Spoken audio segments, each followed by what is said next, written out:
Assalamualaikum warahmatullahi wabarakatuh. Bagaimana kabarnya anak-anakku? Semoga kita selalu dalam keadaan sehat walafiat. Alhamdulillah, tidak terasa hari ini kita sudah memasuki hari ke-12 di bulan Ramadan. Mudah-mudahan kita bisa melaksanakan ibadah puasa sampai dengan selesai dan melaksanakan amaliyah-amaliyah di bulan Ramadan dengan baik.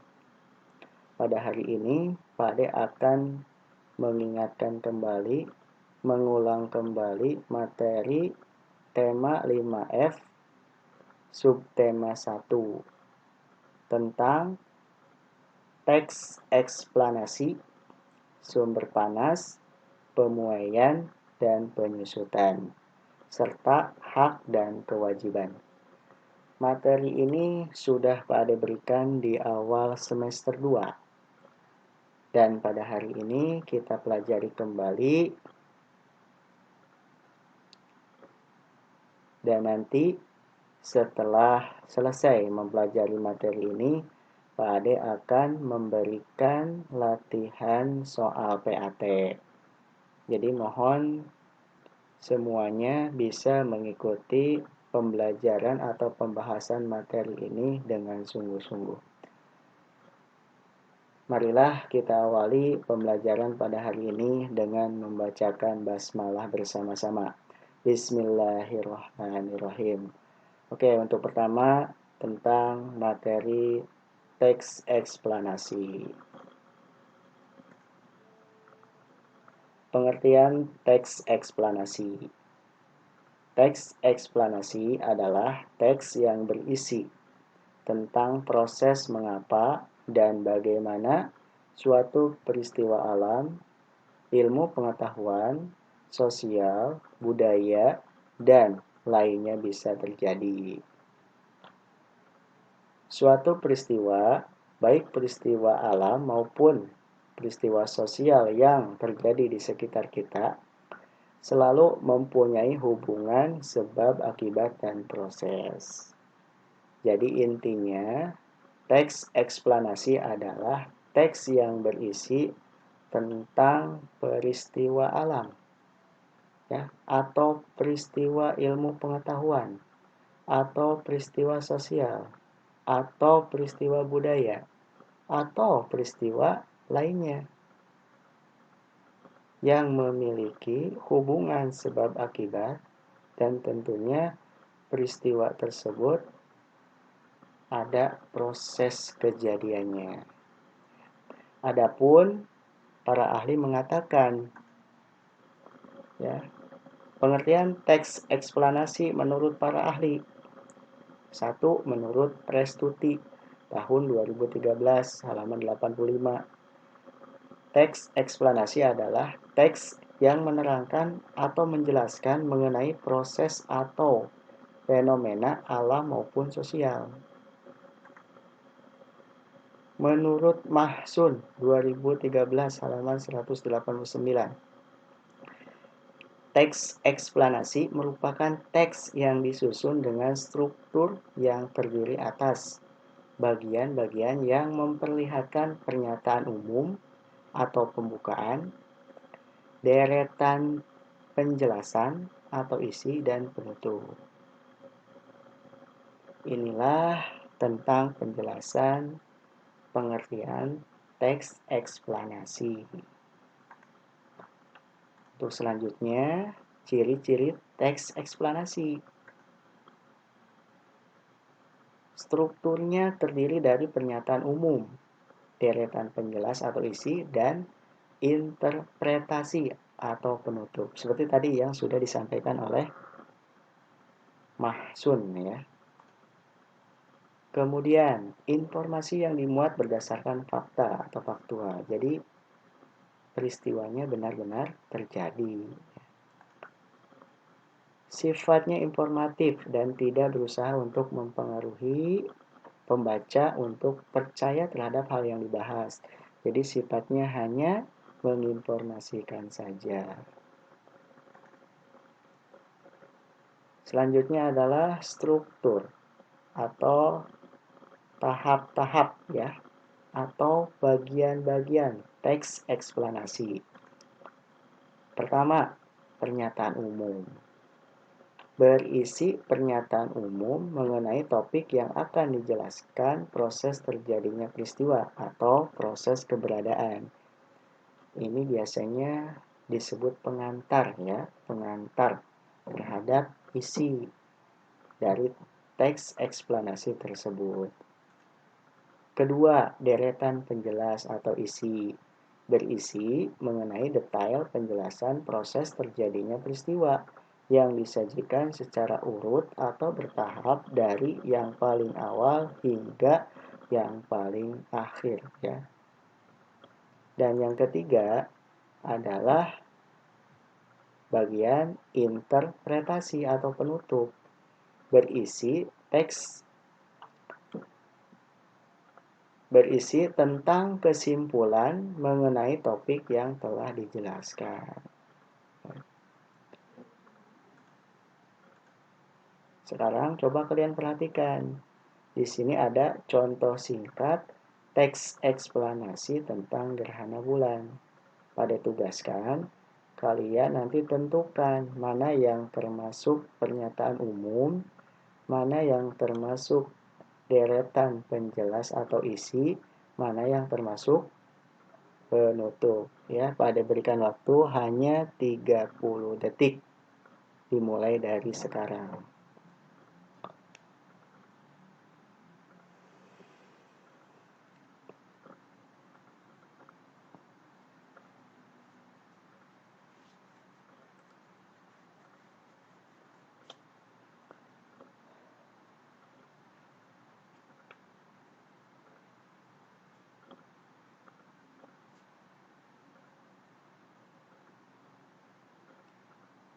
Oke, waktunya sudah habis. Sekarang kita samakan ya. Apakah jawaban kalian sama dengan jawaban Pak Ade? Baik, untuk pertama adalah bagian pernyataan umum. Menurut kalian, mana bagian pernyataan umum? Apakah seperti ini? Apakah sama jawabannya dengan jawaban Pak Ade? Nah, ini adalah bagian pernyataan umum ya. Jadi pengantar ya, pengantar ke isi teks eksplanasi. Kemudian selanjutnya bagian deretan penjelas atau isi. Siapa yang sama jawabannya?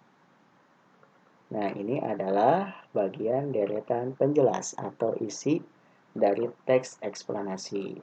Dan yang terakhir adalah bagian penutup. Siapa yang betul semua? Ya, mudah-mudahan semuanya betul ya. Oke, kita lanjutkan. Materi selanjutnya adalah sumber panas, pemuaian, dan penyusutan. Apa itu sumber panas?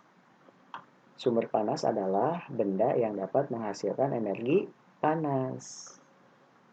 Contohnya, matahari sebagai sumber terbesar panas di bumi.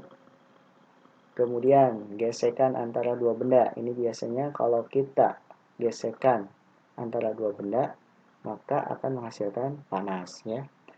Dan yang ketiga adalah api. Dan masih banyak lagi contoh yang lainnya yang merupakan sumber energi panas. Nanti kalian cari sendiri ya. Untuk selanjutnya tentang pemuaian dan penyusutan. Pemuaian adalah perubahan suatu benda yang dapat menjadi bertambah panjang. Kata kuncinya adalah bertambah. Bertambah panjang, bertambah lebar, bertambah luas, atau berubah volumenya karena terkena panas. Itu dinamakan pemuaian. Berbeda dengan penyusutan. Penyusutan adalah perubahan suatu benda yang menjadi berkurangnya. Nah, kata kuncinya adalah berkurangnya. Berkurangnya panjang, berkurangnya lebar, dan berkurangnya luas karena terkena suhu dingin. Itu dikatakan penyusutan. Pemuaian dan penyusutan bisa terjadi pada logam, ya, zat padat, pada udara atau gas dan air. Berikut adalah contoh pemuaian dan penyusutan benda karena perubahan suhu dalam kehidupan sehari-hari. Yang pertama, pemasangan kaca jendela. Ya. Kedua, ban sepeda atau motor dan mobil. Ini terjadi pemuaian atau penyusutan udara ya. Kemudian kawat atau kabel listrik dan telepon. Ini juga terjadi pemuaian dan penyusutan. Kemudian pemuaian yang terjadi pada gelas kaca ya. Selanjutnya pemuaian pada sambungan rel kereta api.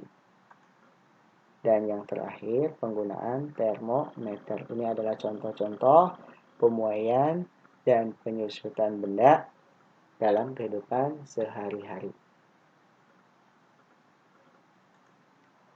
Oke, materi ketiga atau materi terakhir adalah hak dan kewajiban. Ada yang masih ingat apa itu hak dan apa itu kewajiban? Baik, untuk selanjutnya kita bahas saja ya, pada ingatkan lagi. Nah, silakan kalian perhatikan tayangan video berikut ini untuk memahami, mengingatkan kembali tentang hak dan kewajiban.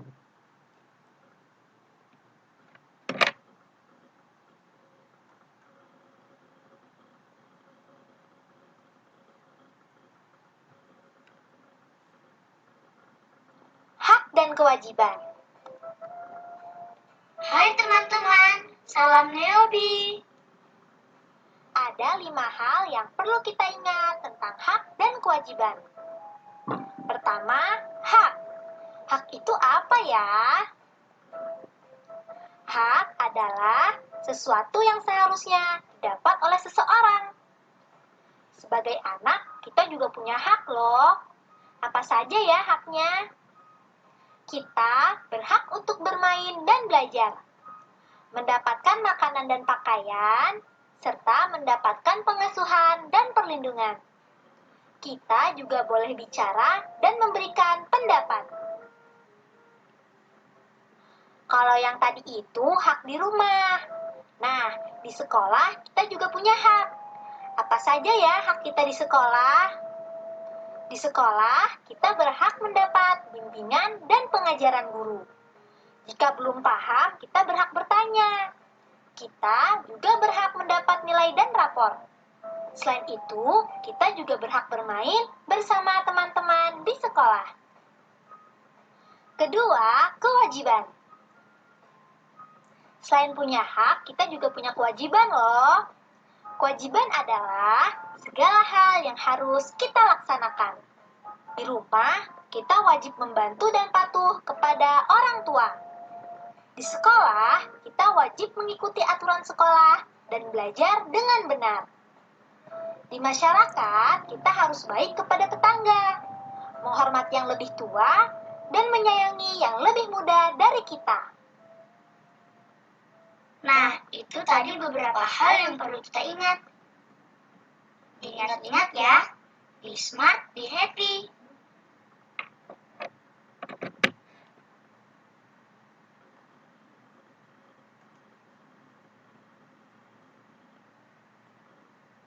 Itulah materi untuk hari ini. Mudah-mudahan bisa dipahami. Untuk selanjutnya nanti mohon dikerjakan soalnya dan Pak Ade harapkan ketika mengerjakan soal, pertama kerjakan oleh diri sendiri ya, tidak dibantu oleh orang tua. Kedua, tidak melihat buku. Jadi dilatih supaya nanti ketika PAT ya, PAT-nya lancar dan hasilnya maksimal. Terima kasih, mohon maaf atas kekurangannya. Pak Ade akhiri. Wassalamualaikum warahmatullahi wabarakatuh.